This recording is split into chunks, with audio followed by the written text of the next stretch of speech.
Right, is Connor Rosie playing, Ken? Yep. He is playing. Why are you so confident that he's able to play? Because we do all the necessary requirements of testing and finding out and seeing where he's at, and we don't take risks. We've been pretty good with that, I think, and I think we've been really, really open over my period of time, but particularly this year. We wouldn't take an unnecessary risk. Now, there's always a risk with any injury to a hamstring of any type. So, the challenge with that is whenever they play, there's always going to be a little bit of a risk. So for those people who are sitting out there with the doomsdayers, they're saying, oh, you're taking a big risk. We're not taking a big risk. We're taking a normal risk with an injury like this. So what convinced you he was right? Connor does what he does, and our medical team with with all the information and knowledge that they have, which is a lot more than everyone else gets. When you see him run like he was running yesterday, hard not to pick him. Is this the first 6-day hamstring you've seen in your coaching? No, it's not actually, which is good, because I've seen it with Travis before. We just haven't reported him as much before because it's a big week, it's a showdown week clearly, and everyone's really interested in both teams, and we're interested in Connor Rosie as a person, as the captain of our footy club. So I get the interest in it, but no, it's not the first time we've made a quick turnaround from a minor soft tissue injury. Pleasantly surprised. Oh, you got that right. I'm very surprised and very, very happy about it. So that means 2 force changes. Finlayson guaranteed return? Jeremy will be in the squad, but we'll consolidate and finalise everything. Obviously, it's a really short week, and it's Wednesday, and we'll get through the rest of today, and we'll make those decisions. How challenging is it to decide what you do in defence, though? Who do you bring in there? You haven't got a Lear, so we've got great options. That's the one thing we've got. So we'll go through that, and we'll figure out what the best balance looks like for us for a game against the Crows. How crucial is it having someone like Miles Bergman who's able to go back in that second half and be really solid for you? Gives you great flexibility, and we're very lucky with Miles because we know we can get a really good performance in a number of spots, and one of them is down back. Does the fact that Jace Burgoyne's been able to come on well on that wing give you a bit more flexibility and more happiness, a willingness to move Bergman back? Yeah, it does. Yes, it absolutely does with Jace's form. But the reality for us is, Travis has come back into and played in the forward line, and we've lost Pep. I mean, that's the bigger injury for us probably to consider is how we replace someone like Sam and the role that he plays. And last week Travis played as a forward, so will we do that again? Do we need to bring in the pressure to replace Sam's pressure? We're not going to replace Sam. It's impossible. He's a really good player. How do you sum up how you... loss is such a barometer for the team, and particularly in games like this, I feel like he often sets the tone early. Yeah, well, he set the tone early last week before he hurt himself, if you watched the way he played early last week. And, he's a part of our leadership group. He's going to be really sadly missed by us, but more for the energy that he brings around the football club as well as what he does on game day. He's as you said, a barometer in some ways for the way we play. But we know he'll come back bigger and better, and we look forward to that day. But at the moment, Sam can't play for the remainder of the year, and we have to find a way to replace him. How likely is it that Burton comes in this week? It's certainly one of the considerations that we've got. How do you sum up how you're going into a showdown, or does that become irrelevant because we keep saying it doesn't matter form, doesn't matter the table, doesn't matter anything? Yeah, I think that's pretty accurate. I don't think the form matters too much. If you reflect back over history, these games are just typically have been more often than not great games, close games against two really competitive teams who want to win at all costs almost, and it just means that you've got to turn up and have every bit of your game spot on for this game. But how do you sum up the form you have at the moment? Round 7, 5 and 2, missed a couple of opportunities that we perhaps could have got, played poorly in one game particularly, and I think we're reasonably happy with where we are, knowing that we've still got to improve a fair bit.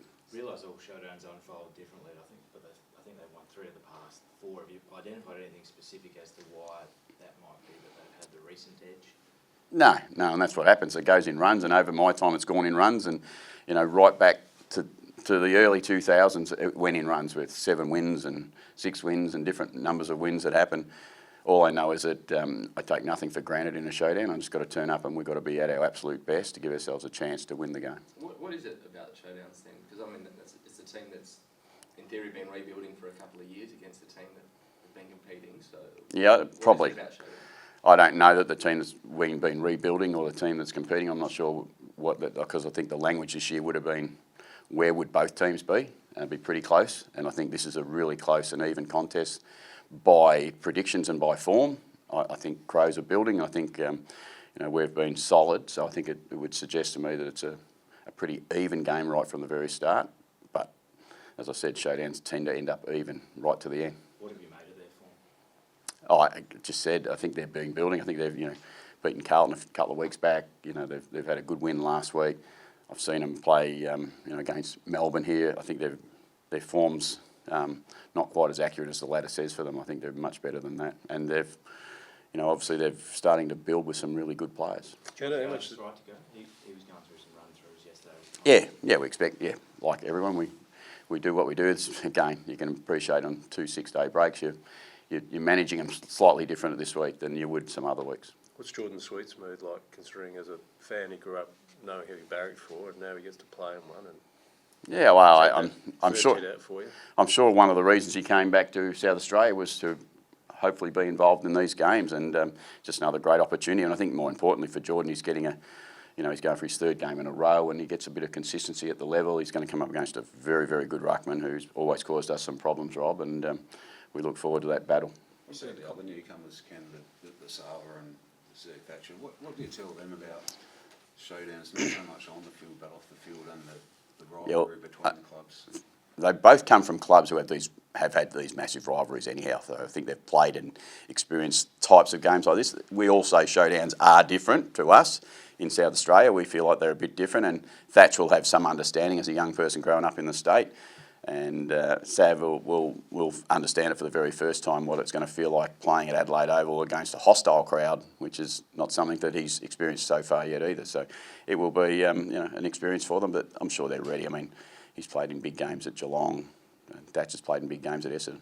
Ken, what's your assessment of delve getting into it though, the history between the two clubs when you, I guess, Don't need to. induct new players You're into the club? Or? Clearly there's an information around the rivalry in the two clubs, but the reality is you don't need to dive into it. It's spelled out to them pretty clearly as they drive around for the week.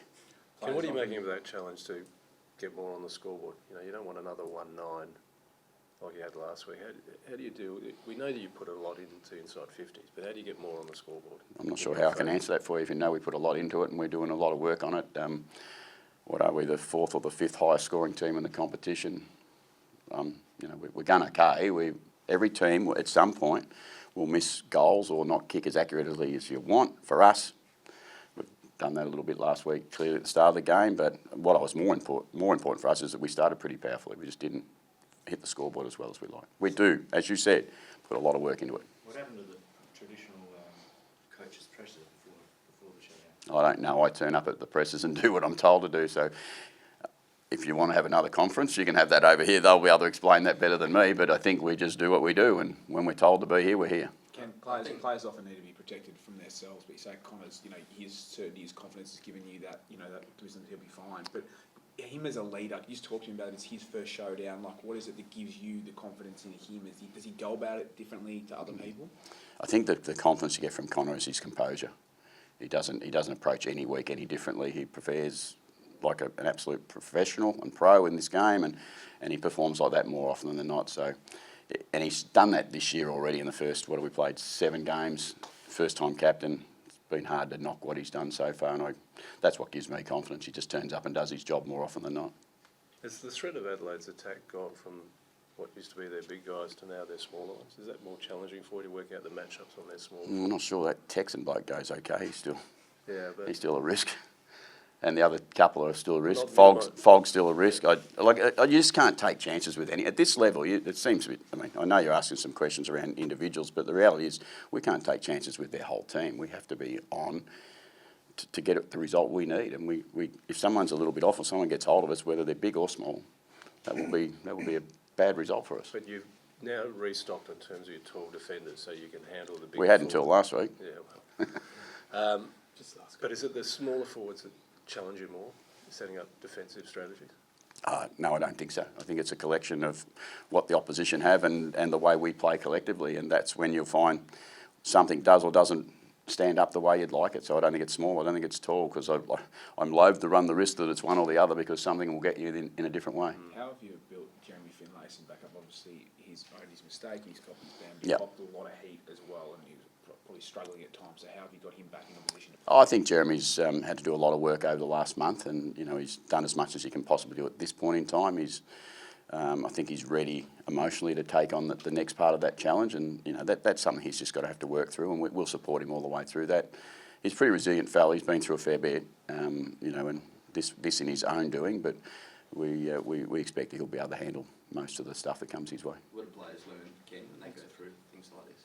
Oh, you've only got to live the experience, and you learn something, you understand, and you just check in on. I mean, for me, you just basically do a check in on that. That's just not acceptable. And Jeremy was the first one to say that. So we don't treat people like that these days. Is Willem Drew too good a midfielder now to play shutdown roles? I think that's why he became a good midfielder.